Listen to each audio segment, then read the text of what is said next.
सैया खेसारी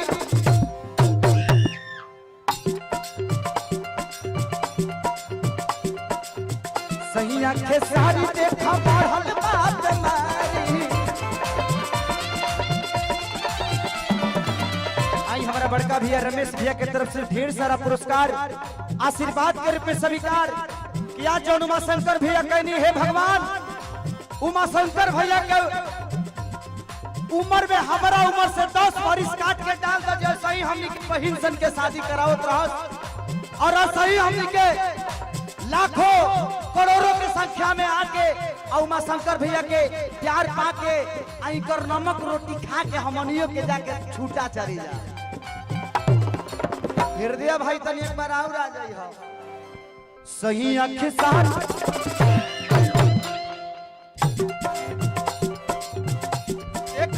बढ़ल बात मारी।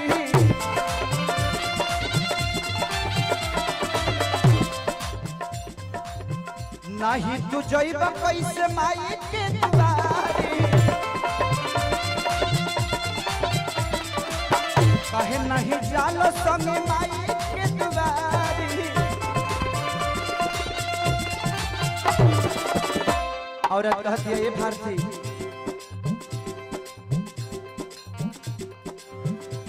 एगो चुनरी ले आई दा बलमवा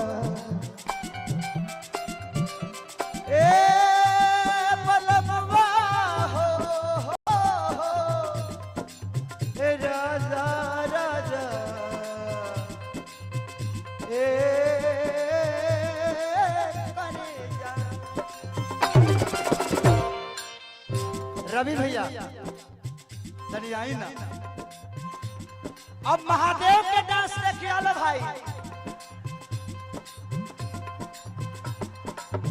सही आंखें सारी देखो बढ़ाता बीमारी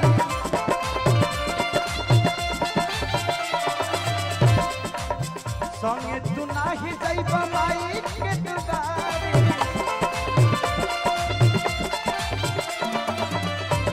ए भारती रवि भैया से तोहरे हाइट मिलता तनी दोनों जनी घेर के रवि भैया कैसा नचा दलो कि यहाँ के रोग ठीक हो जाओ। सही आंखें सारी देखा बढ़ाता बीमारी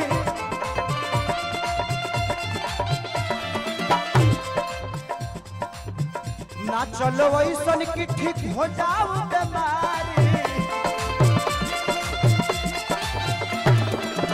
ना चलो तू ऐसन ठीक हो जाई बीमारी।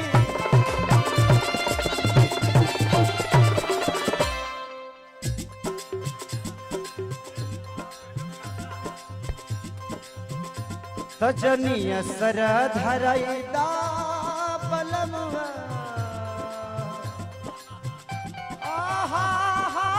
हो मानी हमारे उमा शंकर भैया के तरफ से हम साहब की भैया हमनी के रहुआ पैसा मत इतना रहुआ पैसा खर्चा कर दिले बनी कि शायद हमारा बुझा तक इंडिया के कोनो कोना में ऐसा के हुमाई के लाल ना होई जवन की इतना खर्चा और गरीब बेटी सन के बियाह करा दे। अपना बेटी के तो बियाह ठीक से नहीं खे हो 300 बेटी के बियाह 351 बेटी के बियाह के बस के बाद भाई। हे भगवान अगर उमा शंकर भैया के कुछ देले बड़ा तो संपत्ति नहीं खा देले जिगरा इतना दे देले बड़ा कि संपत्ति के जरूरत नहीं है। और यह जिगरा लेके संसद भवन का है दुनिया के कोनो पार्लियामेंट में जाके उमा शंकर भैया कह दे कि मेरा नाम उमा शंकर सिंह है तो सब जना के कुर्सी छोड़ के उठे के पड़ेगी। यार इंसान नहीं मसीहा है इस देश का। एक नारियल ले आई दा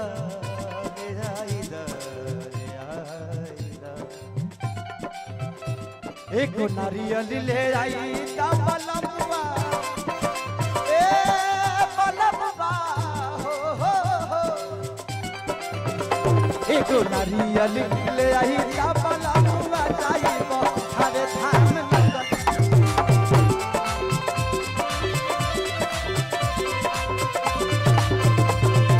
धरई दा बलमवा जाइबो हरे धाम।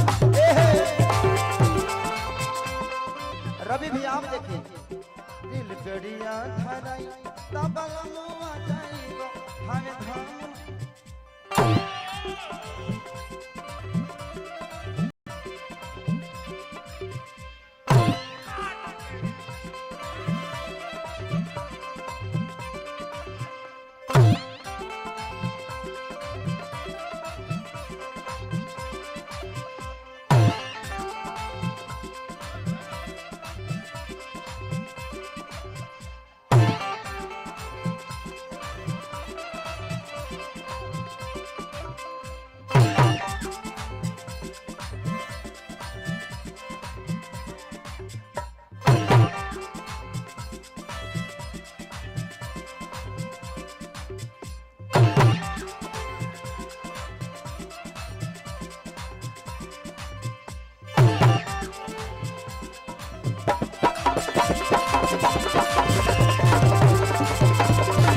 करे जवे ले ले भाई।